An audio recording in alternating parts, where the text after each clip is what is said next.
дар шаҳри Бангкоки Таиланд чемпионати Осиё оид ба бокс миёни ҷавонони то 22 сола идома дорад. Имрӯз аз Тоҷикистон 3 нафар: Довуд Маҳкамов дар вазни 71 кг, Абдумалик Болтаев дар вазни 75 кг ва Шаҳбоз Ҳаитов дар вазни то 80 кг ба ринг баромаданд. Гузориш аз натиҷаи рақобатҳои мужзанони кишвар.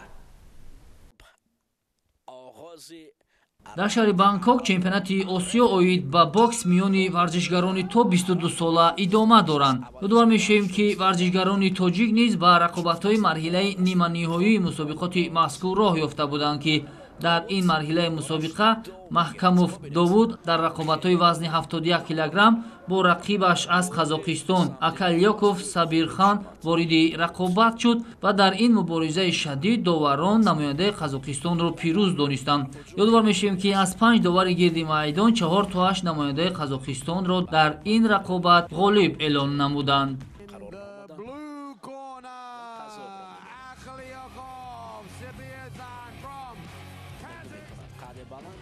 баъд аз Маҳкамов Довуд намояндаи дигари Тоҷикистон Болтаев Абдулмалик вориди ринг гашт. Ёдовар мешавем, ки Абдумалик дар рақобатҳои зери 75 кг баромад мекунад.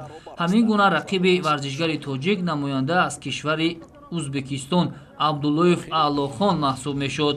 дар ин муборизаи сахту сангин Абдуллоев Аълохон беҳтар баромад намуда бо ҳисоби 5-0 намояндаи Тоҷикистонро шикаст дод ва ба финал баромад.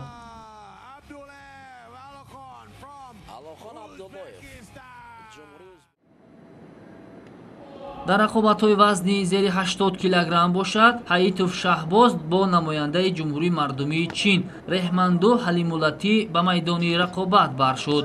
муборизаи сахту сангин ва шадид миёни ин ду мужзани ҷавон баргузор шуд. баъд аз анҷоми 3 даври рақобат ҳамаи доварон намояндаи Ҷумҳурии Мардумии Чинро дар ин мубориза ғолиб донистанд ва ҳамин тавр ҳар се варзишгари тоҷик дар марҳилаи ниманиҳоии чемпионати Осиё шикаст хӯрданду барандаи нишонҳои биринҷӣ гаштанд.